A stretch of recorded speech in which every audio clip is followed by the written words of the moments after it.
Here at FOOTY 258, we're proud to present you with the best football-specific content. We work with many companies and many ballers to give you, the viewers, the best content possible. You, the viewer, we're always looking to help you improve your skill set. In order for you to improve your skill set and for us to keep making these videos, please click the link down below and buy some equipment. The equipment helps us run this channel, and also you subscribing to the channel helps us producing more of these videos to help you with your skill set and your knowledge of the game. Thank you for supporting FOOTY 258.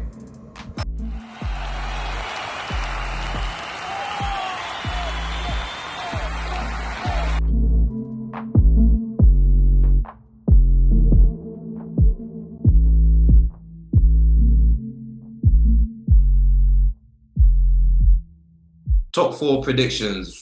Who's coming in the top four? Who's coming in the top six? Who's missing out? Because this year is crazy, you know. This year, I think it's the craziest year the Premier League's ever seen. You got Everton, who were nearly unbeaten until they just lost last game yesterday.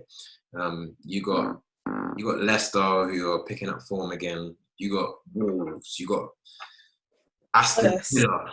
You got all these teams that you would have never thought, you know, who would be anywhere near the top four. So who's your top four this season? Right now, okay, just ignoring what's on the table right now, in no particular order, City, Liverpool, Chelsea, Tottenham.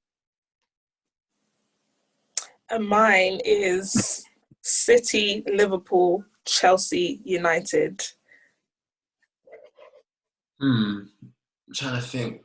Do I go with my head or my heart? That's who do I agree with on this one? It's a hard one. I'm not gonna lie, to be honest.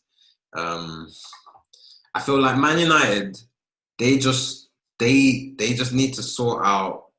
They seem like they got some in-house problems. I don't know what it is, what's going on there, but it just seems like not everyone's on the same page. So talent-wise, I do believe that they should be a top four team. They should be in the top four, but I feel like Mourinho kind of has them on some kind of militant regiment type of thing, and they respect him, you know. I think only Gareth Bale has really won any trophies in their team, so they're all gonna listen to Mourinho and not kind of turn on him. You know what I mean? Whereas in Man United, you got Cavani, he's won stuff, even though he's new, he's coming. Pogba, he's won stuff. You got De Gea, he's won stuff.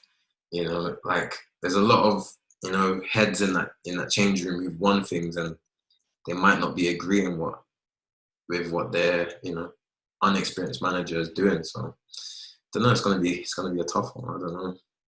But who do you think's gonna? You said Arsenal gonna miss out. So why do you think Arsenal gonna miss out? It's Arsenal, and I don't like them. That's my agenda. I have an agenda against them because it's Arsenal. So I even hope they miss out on top six. They haven't made top four in how many years? This season, with the way it's going, I don't see them finishing top four at all. Yeah, I think they're going to even miss out on top six as well. Top six, I think we're looking at Spurs and maybe Everton, but I think Arsenal's missing out. Yeah, it's not easy this year. I think Everton, I think they could be a dark horse, you know. Not gonna lie. Everyone keeps saying they're going on. It's too good. They're on a good run, and I think if, you know, they don't get any injuries, then, you know, they have a better squad this year. And it's got a good manager as well. I'm envious. Yeah. Like, Ancelotti is a very good manager, but he got us the Premier League. So yeah. I wouldn't put it past him to get it at Everton. Yeah, this season is probably like it's going to be the most competitive and unpredictable season. And you know what? I'm here for it. I was getting bored of seeing the same stuff. Like, you already predicted, oh yeah, Liverpool going to win it, City are going to win. I like this. I like that we don't know who's going to win. No, 100%. I feel like this year, you know, normally you get a team who goes unbeaten for like at least half of the season. This year, that's not happened. It ended like within 6 games or something like that. So yeah, I feel like you're really going to see who's got the best squad this year, who's got the best manager, and obviously players is a natural one. My top four, I'm gonna go Man City, I'm gonna go Liverpool, I'm gonna go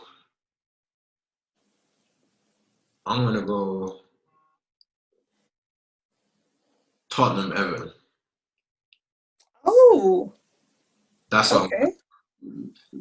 Cowboy and Tottenham, Everton. I feel like Tottenham, they got, in my opinion, probably one of the best, if not the best front three, if Gareth Bale becomes what he is. And even not without Gareth Bale on top form, they got Bergwijn, Lucas Moura added to Son and Kane. You see what they're doing. Their midfield is good, and they got all right defense. I think that can get them into a third position. You saw what Man United did last year, so I think that can get them in. And Everton, they got a really good team. They got, apart from Liverpool and Man City, I think they got the best team out of all the other teams. They gel the best together, and they know what they're doing. They're all on the same page. So I'll go with Everton fourth. That's my opinion. Who do you think is going to win the Champions League this year? Bayern Munich. They're taking it again. Yeah, I think that's so good. Yeah, there's nothing really much to argue with that. Is there not? That's one competition that is kind of turning into like how the Premier League was with like Liverpool and Man City and everything like that. So I feel like there needs to be a team that's going to challenge them. I think the only team that can really challenge them on a one-off day is Real Madrid. I thought PSG could, but I don't know. They just didn't have it last year, so I don't know what they need to get over the line. Who's the team coming up where you in the Champions League? Who you say they could challenge them in the next 2 years? That's a good question. It's tough. I thought City would be able to do it, but I don't think they will be. They can't. PSG are a really good side, but I think their mentality is just lacking that little bit. So honestly, it's actually tough, unless it can't even be Real Madrid or Barca. I just can't see it. Unless there's like a dark horse that comes through, maybe like an Ajax or something. Other than that, I don't know. Yeah. Okay. So going back to your channel, do you girls like bringing on guests who are footballers, for example, and interviewing them? Maybe I can get a few guests to come on to your channel. We would love to. We've been awaiting. Like, we'd love to bring on footballers to interview them as well. That's actually another segment that we've been thinking about for a long time to create, but we're just like, please, who wants to come on? Anyone wants to have a chat with us? I think that would be good, especially the fact that it would open up so many doors, having a footballer come on, male or female, and you just talk about football, that would be something that would be very refreshing to see, even from someone who I like watching content. So yeah, I think I could make a few phone calls and everything like that. So who who would you like to see on my channel? Who do you know who you think would suit well on this channel? Do you know what I think you should do? You already started bringing on Iwobi. I think what you should do is bring on more black football players in the league, so we get to like know their personalities off the pitch. Because I feel like a lot of footballers, we don't know what their personalities are because we just watch them play. We never hear them talk. Like, even when I was watching All or Nothing, the Spurs edition, I didn't know that Son's voice sounded like that. Like, I cringed so much. So it would really be nice to like bring on like youngsters, not the youngsters, but like, Tammy and all of them, or some guys from Arsenal, like Saka. I'd love to see an interview with him because he I just would love seems to see Baha as well. Yeah, or Rashford. Yeah, no, that would be a big one, Rashford, because of what he's doing. Yeah.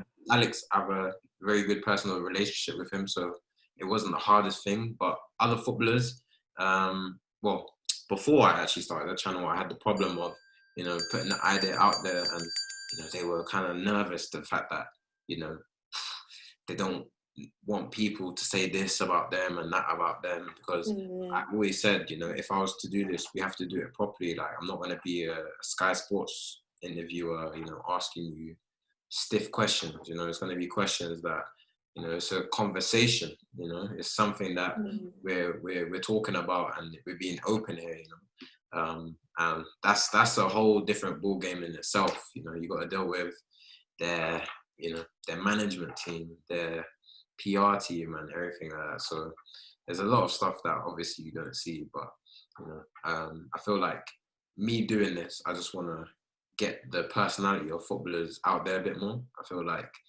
and also change the personality of footballers to the public. They really like that behind the camera, but they just won't show you because, you know, they're scared, you know, of the backlash that they might get. You know, they're under scrutiny every day on, you know, social media. If they were to do one of these things and it was to come out before a game, people would go back to that and be like, yeah, that's the reason why we lost. I don't see the correlation, but, you know, that's what they'll say, you know. So these are the things that I have to deal with, but hopefully we change the culture in that regard. What kind of things do you like to see from interviews from footballers? Like Bree said, their personality. I want to see them crack a few jokes, like just laugh, just get to know the actual person. That's it, really. Yeah, that's good. That's good. No, I'm trying to do that. So hopefully we change the culture of that. Cool. Thanks for coming on. Gold Diggers here. I have Patrice with me. Bree, thanks for coming on. And like I said, don't forget to subscribe to their channel as well. You know, they're making content regularly, and you know, it's good. You know, watch a couple episodes, watch the episodes with Vuj. And yeah, it's good stuff. So make sure you subscribe to their channel. Plug your social medias, you guys. So Gold Diggers, you can find us on Twitter and Instagram, and then my personal Twitter is Bree Blue, BLEU. Same on Instagram as well.